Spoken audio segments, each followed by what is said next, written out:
Sophie Alain et Olivier Péjot, bonjour. Donc vous êtes enseignant et médiateur en ressources numériques à l'atelier Canopée 25. Premier degré et second degré pour vous. Et on va parler d'un truc qu'on ne connaît pas du tout, mais que les plus jeunes connaissent. C'est les tournois de Quidditch. Alors qu'est-ce que c'est ? Qui explique un peu le contexte déjà ? Alors le tournoi de Quidditch, pour ceux qui connaissent Harry Potter, c'est un jeu qui est présenté dans le tome 1 de la saga Harry Potter. Donc c'est un jeu avec les sorciers sur leur balai qui doivent marquer des points avec des soifles dans des cerceaux et attraper le vif d'or et éviter les cognards. Donc on est parti de cette idée pour présenter une expérimentation avec des robots. Alors, c'est vous la génération Harry Potter ou c'est les enfants qui utilisent les robots ? Disons que Harry Potter a 20 ans. Ouais. On ne peut pas dire que ce soit vraiment la génération des... Les CM1, CM2, non ? Non, les CM1, CM2. Donc c'est votre idée et ils connaissaient Harry Potter ? Ou pas ? Pour la plupart. Oui.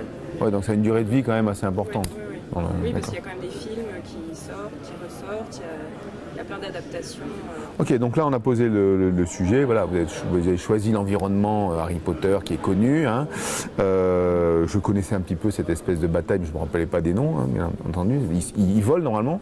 Donc vous avez choisi d'utiliser des robots, qui est l'objet en fait pas de travail. Et puis il y a des mathématiques derrière, il y a un programme pédagogique que vous allez dérouler, c'est ça ? Alors qui explique ? Donc, Olivier. C'était un projet pluridisciplinaire avec 2 classes de cycle 3, de CM1 et CM2. On va travailler autour des mathématiques, de la production d'écrits, dans le cadre de défis de programmation robotique pédagogique.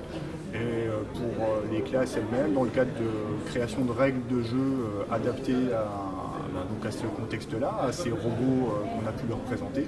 C'est un travail qui a duré pendant plus d'1 mois dans les classes, avec notre intervention pendant 2 journées complètes, là spécifiquement autour de la programmation et du codage. Alors, programmation, codage, on connaît, hein, Scratch, aujourd'hui il y a pléthore de solutions qui proposent. Pourquoi avoir proposé un environnement de tournoi ? C'est quel intérêt en fait de trouver le vif d'or ? Quel intérêt en fait ?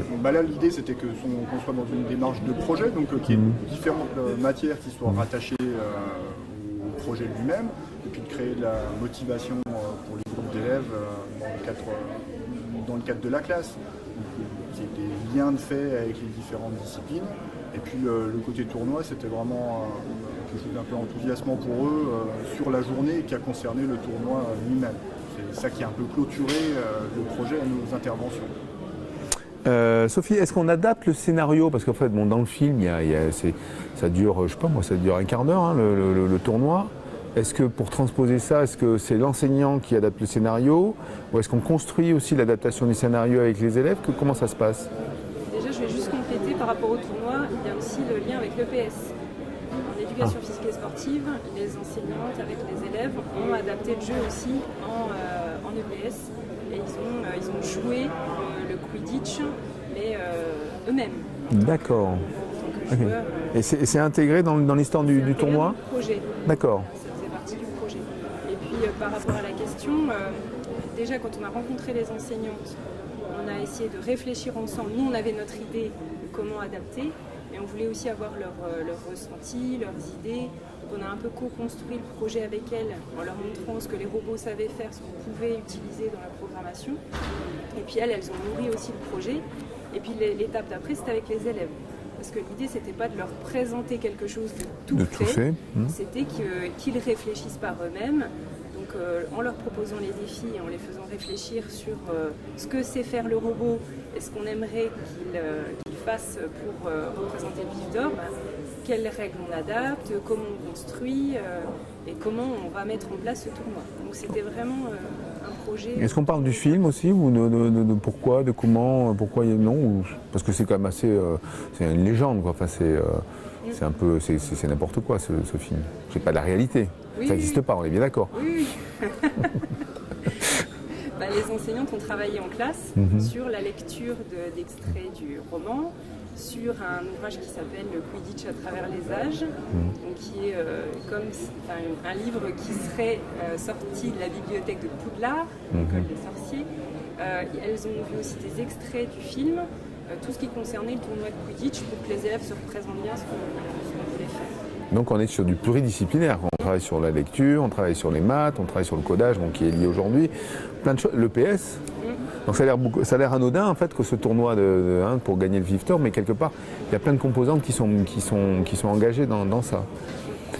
Vous, votre position médiateur, c'est quoi? Apporter la technologie numérique, les robots et proposer un contexte? C'est leur apporter notre soutien, voilà, par rapport à la manipulation des robots que l'on connaît, alors que les enseignantes ne connaissaient pas forcément ces robots. On a utilisé Timio et Sphero, elles ont découvert la programmation de ces robots, donc elles se sont aussi formées. Donc c'était ça aussi dans un premier temps notre rôle.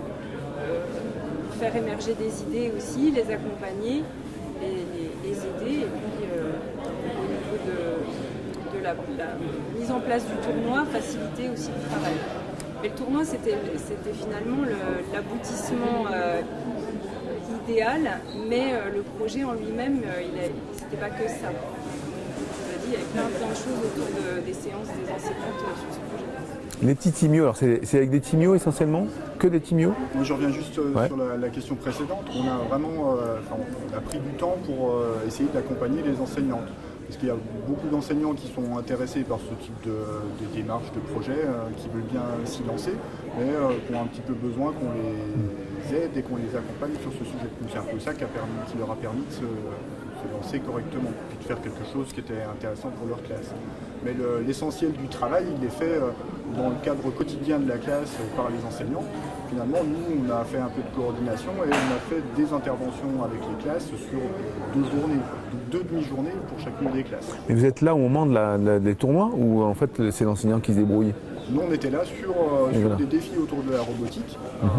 On avait construit et testé avec les enseignantes, et sur la partie tournoi, réellement, pour le tournoi de Quidditch robotique. D'accord. Les petits timios, vous les habillez ou ils restent tels quels? C'était un petit peu fait pour qu'il y ait vraiment qu'on se sente un petit peu dans l'environnement du Quidditch et d'Harry Potter. Donc on avait une aire de jeu dédiée à ça, et puis les timios étaient effectivement habillés de manière à ce qu'on ne les voit plus finalement, mais qu'on voit que le balai et les personnages qui pouvaient se déplacer. D'accord. Donc c'est les élèves qui construisent les balais ou c'est l'équipe de Canopée? Là, il y a eu des choses qui ont été construites par les élèves et d'autres qu'on a fait nous aussi, parce qu'on avait un temps qui était un petit peu limité. Mais ils ont travaillé sur des constructions de figures, au travers de programmes de construction en géométrie, par exemple, pour réaliser les caches pour les robots. Ça, c'est des choses qui ont été faites par les élèves eux-mêmes.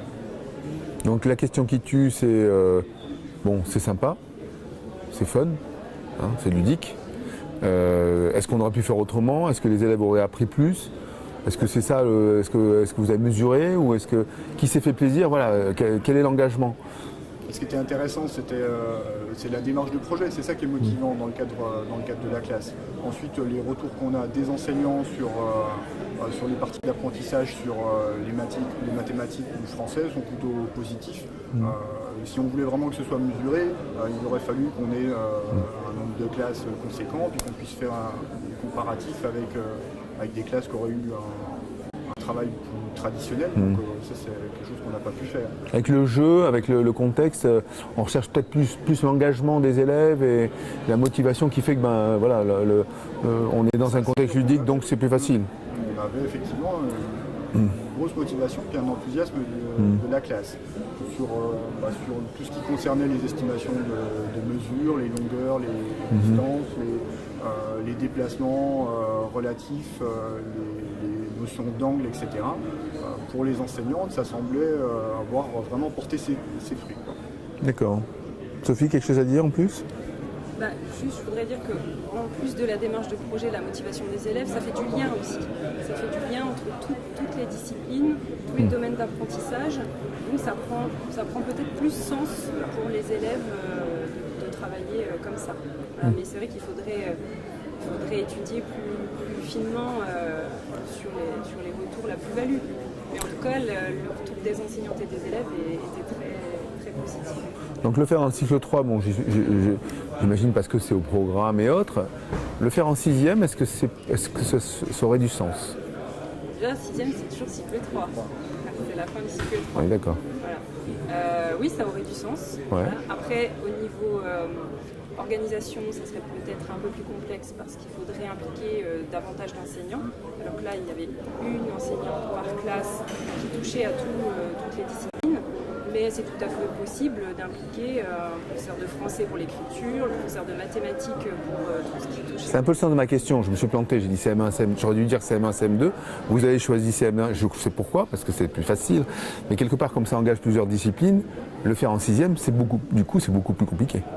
Puisque là, c'est le prof de PS, c'est le prof de... Oui, voilà. Mais d'ailleurs, ça peut être un appel. C'est la deuxième année, donc c'est la deuxième année, ça. Voilà. En fait, c'est aussi parce que les enseignantes, quand on a lancé le projet, les enseignantes nous ont contactés en disant que ça les intéressait. Mais si ça avait été des enseignants de collège, bien évidemment qu'on aurait été très contents de travailler avec eux. Ok, donc on se voit l'année prochaine pour l'expérience en 6e et on voit ce que ça donne, d'accord? Voilà. Merci. Merci. Merci.